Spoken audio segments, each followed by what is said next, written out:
Olá, tudo bem? Que bom que você está comigo aqui hoje, é uma alegria muito grande te receber. Hoje a gente vai conversar sobre o livro de Números, o capítulo é o capítulo 21 e versículo a versículo 5, tá? Abra aí a sua Bíblia no livro de Números, capítulo 21, versículo 5 diz assim: E o povo falou contra Deus e contra Moisés: Por que nos fizeste subir do Egito, para que morramos nesse deserto, onde não há pão nem água? E a nossa alma tem fastio deste pão vil. Então, o Senhor mandou entre o povo serpentes abrasadoras, que mordiam o povo, e morreram muitos do povo de Israel. Veio o povo a Moisés e disse: Havemos pecado, porque temos falado contra o Senhor e contra ti. Ora ao Senhor que tire de nós as serpentes. Então Moisés orou pelo povo. Disse o Senhor a Moisés: Faz uma serpente abrasadora, põe-na sobre uma haste, e será que todo mordido que a mirar viverá. Fez Moisés uma serpente de bronze e a pôs sobre uma haste. Sendo alguém mordido por alguma serpente, se olhava para a de bronze, sarava. Vamos lá. A história de hoje é uma história impressionante porque ela conta um pouco sobre a postura do povo hebreu no meio do deserto. Eles eram reclamões. Era um povo que tinha muita dificuldade quando eles saíram do cativeiro egípcio. Eles eram orientados pelo grande Moisés, o grande líder.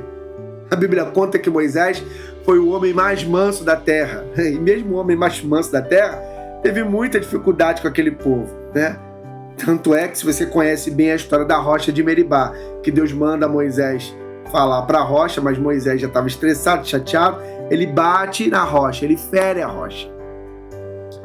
Isso explica um pouco de toda a pressão que Moisés passava no meio daquele povo, de todas as dificuldades que ele encarava mediante aquele povo rebelde. E não era muito diferente nesse episódio, porque a Bíblia conta que eles estavam no deserto e o povo ficava reclamando, dizendo que o pão não era bom, que o lugar não era legal, que eles estavam com sede, que eles estavam com fome, mas haviam se esquecido de tudo que Deus fizera por eles no passado. A maneira como eles passaram pelo Mar Vermelho, como eles se livraram do cativeiro egípcio, o maná que Deus mandava. A Bíblia conta que eles andavam no deserto e as suas vestes não se acabavam. Ela diz que os seus pés, quando eles caminhavam pelo deserto, não se inchavam. Deus orientava aquele povo e cuidava deles.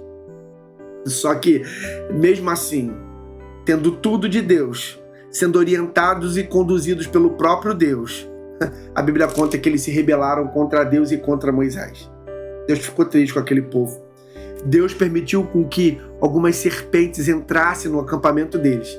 E essas serpentes começassem a picar, a morder aquele povo. E a Bíblia conta que eles começavam a morrer.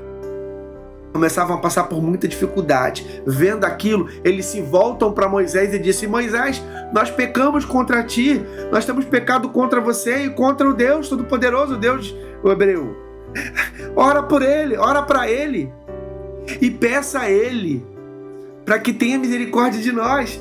E é impressionante como as pessoas precisam passar por momentos de muita dificuldade para poder reconhecer o que Deus tem feito na vida delas. Por muitas vezes somos incapazes de perceber o que Deus tem feito na nossa vida, ainda que sejam bênçãos bem notórias, coisas que acontecem no nosso dia a dia, bem na nossa frente. A insensibilidade espiritual do povo é tão grande, era tão grande e é tão grande hoje, que nos impede de olhar para tudo que Deus tem feito por nós. Aquele povo não conseguia enxergar tudo que Deus havia feito por eles, e quando passavam por dificuldade, eles se voltavam para Moisés para pedir a Moisés para que as pessoas pudessem serem salvas através daquela oração. E Deus misericordioso, ele diz a Moisés para preparar uma serpente de bronze, colocar essa serpente numa haste e levantar essa serpente para que as pessoas que olhassem para a serpente pudessem ser curadas. E isso é lindo demais. Porque Deus estava oferecendo a cura para aquele povo. Só que a decisão de ser curado era individual. Para ser curado, precisava olhar para a serpente de bronze. A serpente que tanto eles tinham medo, que eles tanto temiam.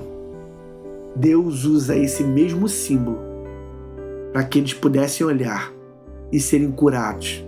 A ideia ali era eles refletirem sobre seus pecados, entenderem que a serpente veio não foi porque Deus é mau, mas porque tudo isso acontecia por conta dos pecados que eles cometeram, do afastamento de Deus e das suas incredulidades.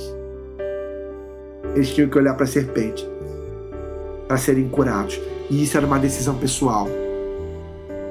Quem olhasse para a serpente era curado. E interessante é que Jesus ele fala sobre isso no livro de João, o capítulo 3, o versículo 14. Olha o que ele diz: e do modo por que Moisés levantou a serpente no deserto, assim importa que o Filho do Homem seja levantado. A salvação para o povo no deserto era a serpente de bronze. Eles tinham que olhar para a serpente para serem salvos. A nossa salvação hoje não é a serpente de bronze, mas é a cruz de Cristo que foi levantada. É o nosso Salvador que foi levantado no madeiro. Da mesma forma que Deus ofereceu salvação para aquele povo no deserto, Deus oferece salvação para você e para mim hoje. Quer ser salvo? Quer ser curado? Olha para Jesus, que Ele pode curar você. Ele pode salvar a tua vida. Que Deus te abençoe muito. Forte abraço.